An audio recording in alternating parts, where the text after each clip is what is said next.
ಒಡೆದ Prajakeeya, the real Prajakeeya ಅಂತ, the real Prajakeeya ಅಂತ, TRP ಅಂತ ಹಂಗೂ ಅನ್ಕೊಬಹುದು. ಅಂದ್ರೆ ಇದುವರೆಗಿದ್ದ ಪ್ರಜಾಕೀಯ ರಿಯಲ್ ಅಲ್ಲ ಅಂತ ಅನ್ಬೋದು. ಬಟ್ ನನ್ನ ಪ್ರಕಾರ ಇದ್ರ ಮೇಲೆ ನಿಮಗೆ ಗೊತ್ತಾಗತ್ತೆ ಇದು ರಿಯಲ್ ಪ್ರಜಾಕೀಯ ಅಂತ. ಪ್ರಜಾಕೀಯ ಅಲ್ಲ, ದಿ ರಿಯಲ್ ಪ್ರಜಾಕೀಯ. ಪ್ರಜಾಕೀಯ ಎಷ್ಟು ದಿನ ಮಾಡಿದ್ಯಾನು ಮತ್ತೆ ಉಪಿ ಸರ್ ಇಷ್ಟು ವರ್ಷ ಮಾಡಿದ್ಯಾನು ಮತ್ತೆ ಜನಗಳಲ್ಲಿ ಒಂದು ಆಸೆ ಹೊಡ್ಸಿದ್ರು ಪ್ರಜಾಕೀಯ ಅಂತ. ಆ ಆಸೆನ ಆ ಬೆಳೆಯೋಕ್ಕಿಂತ ಮುಂಚೆನೇ ಮುಚ್ಚಿಬಿಟ್ರಿ. ಈಗ ಮತ್ತೆ ಹೊಸ್ದಾಗಿ ಬಂದಿದ್ದಾರೆ ದಿ ರಿಯಲ್ ಪ್ರಜಾಕೀಯ ಅಂತ. ಯಾಕೆ ಪ್ರಜಾಕೀಯ ಮರ್ತ್ಬಿಟ್ಟು ಜನ ಮತ್ತೆ ಪ್ರಜಾಕೀಯ ಅಂತ ಹೆಸರು ಬಂದರೆ ಮತ್ತೆ ಬೋಗಸ್ ಬಿಡ್ದವನಪ್ಪ ಅಂತ ಅನ್ಕೊಂಡ್ಬಿಡ್ತಾರೆ ಅಂತ. ಇದು ಪ್ರಜಾಕೀಯ ಅಲ್ಲ, ದಿ ರಿಯಲ್ ಪ್ರಜಾಕೀಯ. ಈಗ ಆಟ ಶುರು ಅಂತ ಬಂದಿದ್ದೀರಾ. ಇದೆಷ್ಟು ದಿನ ಮಾಡ್ತೀರಾ? ಅಯ್ಯೋ ಸರ್, ಬಂದರೆ ಬಂದುಬಿಡ್ಬೇಕು, ಇಲ್ಲ ಸುಮ್ಮನೆ ಬಿಡಬೇಕು. ಜನಗಳಿಗೆ ಬಂದರೂ ಸಹ ಯಾರೋ ಒಬ್ರು ಚೇಂಜ್ ಮಾಡೋಕ್ಕೆ ಅಂತ ಅಂದ್ಕೊಂಡಿರ್ತಾರೆ. ನೀವು ಮತ್ತೆ ರಿಟರ್ನ್ ಬ್ಯಾಕ್ ಹೋಗ್ಬಿಟ್ರಿ ಅಂದರೆ ಬಂದರೂ ಇಲ್ವೋ ಅದು ಗೊತ್ತಿಲ್ಲ. ಜನಗಳೋಡ್ರು ಒಂದು ಹುಳಾಗ್ಬಿಟ್ರಿ.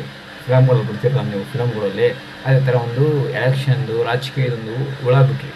ಜನಗಳು ತಲೆ ಕೆಡಿಸ್ಕೊಂಡ್ರು. ಯಾಕೆ ವರ್ಕೌಟ್ ಆಗಲ್ಲ ಅಂತಲೂ ಗೊತ್ತಾಗಿತ್ತು ಜನಗಳಿಗೆ, ಕೈ ಬಿಟ್ಬಿಟ್ರು. ಸೊ ಹಂಗಾಗಿ ಮತ್ತೆ ನೀವು ಮತ್ತೆ ಇಂಟ್ರೆಸ್ಟ್ ಕೊಟ್ಟಿದ್ದೀರಾ, ಮತ್ತೆ ಇಂಟ್ರೆಸ್ಟ್ ಕೊಟ್ಟು ಬಂದಿದ್ದೀರಾ. ಯಾಕೆ ಇನ್ನೂ ದೊಡ್ಡ ವರ್ಷ ಆಯ್ತಾ ಎಲೆಕ್ಷನ್ ಮತ್ತೆ ಬಂದಿರಾ. ಮತ್ತೆ ಪ್ರಜಾಕೀಯ ಅಂತ ಹೆಸರು ಹೋದರೆ ಜನಗಳು ಮತ್ತೆ ಅದೇ ಟುಸ್ ಪಟಾಕಿ ಅನ್ಕೊಂಡ್ಬಿಡ್ತಾರೆ ಅಂದ್ಬಿಟ್ಟು ದಿ ರಿಯಲ್ ಪ್ರಜಾಕೀಯ ಮತ್ತೆ ಹೊಸ್ದಾಗೇನೋ ಮಾಡ್ತಾಯಿದ್ದೀನಿ ನಾನು. ಅದು ಹಳೇದು ಹೋಯ್ತು ಪ್ರಜಾಕೀಯ, ಈಗ ರಿಯಲ್ ಇದೇ ಒರಿಜಿನಲ್ ಅಂತ ಬಂದಿರ. ಇದು ಎಷ್ಟು ದಿನ ಇರುತ್ತೆ ಅಂತ ನಮಗಂತೂ ಗೊತ್ತಿಲ್ಲ. ಬಂದ್ಬಿಟ್ಟು ಪಟಾಕಿ ಡಮ್ ಅನಿಸ್ಬೇಕು, ಟುಸ್ ಅನ್ಸ್ಬಿಡೋದು. ನಿಮ್ಗೆ ಇನ್ನೊಂದು ಎಕ್ಸಾಂಪಲ್ ಇರಬೇಕಂದ್ರೆ ತಮಿಳಲ್ಲಿ ವಿಜಯ್ ಅವರು ರಾಜಕೀಯ ಎಂಟ್ರಿ ಕೊಟ್ಟರು.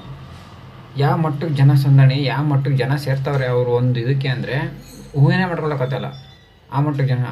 ಆಮೇಲೆ ಇವರು ಪವನ್ ಕಲ್ಯಾಣ್ ಅವರು ತೆಲುಗಲ್ಲಿ ಬಂದರು. ಅವ್ರು ಮೊದಲನೇ ಸಲ ML ಎಲೆಕ್ಷನ್ಗೆ ಸೋತರು, ಒಂದು ಸೀಟು ಬರಲಿಲ್ಲ. ಬಟ್ ಅದು ಬಿಡಲಿಲ್ಲ ಅವರು.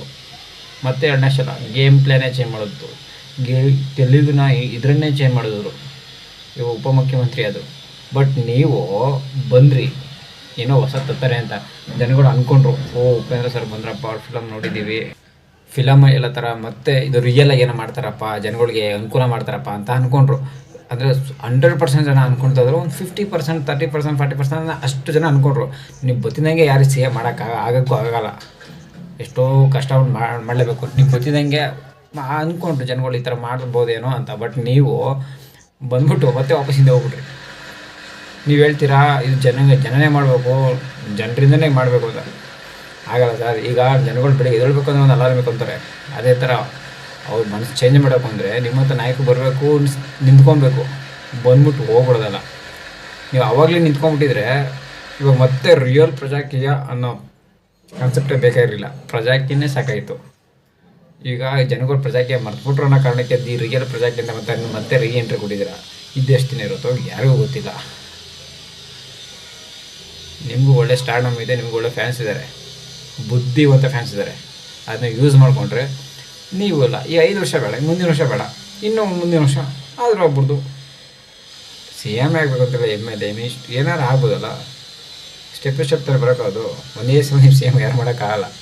ಅವರು ಕಷ್ಟಪಟ್ಟು ಆ ಕ್ಷೇತ್ರದಲ್ಲಿ ಕೆಲಸ ಮಾಡೋ ಮತ್ತೊಂದು ಏನೋ ಮಾಡಿ ಓಟ್ಗಳನ್ನು ಭದ್ರ ಮಾಡ್ಕೊಂಡಿದ್ದಾರೆ. ನೀವು ಆ ಓಟ್ಗಳನ್ನ ಹೋಗಿ ಒಂದೇ ವರ್ಷದಲ್ಲಿ 6 ತಿಂಗಳು ಉದಿಸ್ತೀವಿ ಅಂದರೆ ಚಿತ್ರ ಮಾಡ್ತೀನಿ ಅಂದರೆ ಅದು ಆಗದಿರೋ ಕೆಲಸ. ಟೈಮ್ ಹಿಡಿತದೆ, ನೀವು ಟೈಮ್ ಕೊಡಬೇಕು. ಬಂದ್ಬಿಟ್ಟು ನಾವು ತಡ ಹುಳ ಬಿಟ್ಬಿಡ್ತೀನಿ, ನಾನು ಹೇಳ್ದಂಗೆ ಕೇಳಿಬಿಡ್ತೀನಿ ಅಂದರೆ ನೋವೇ.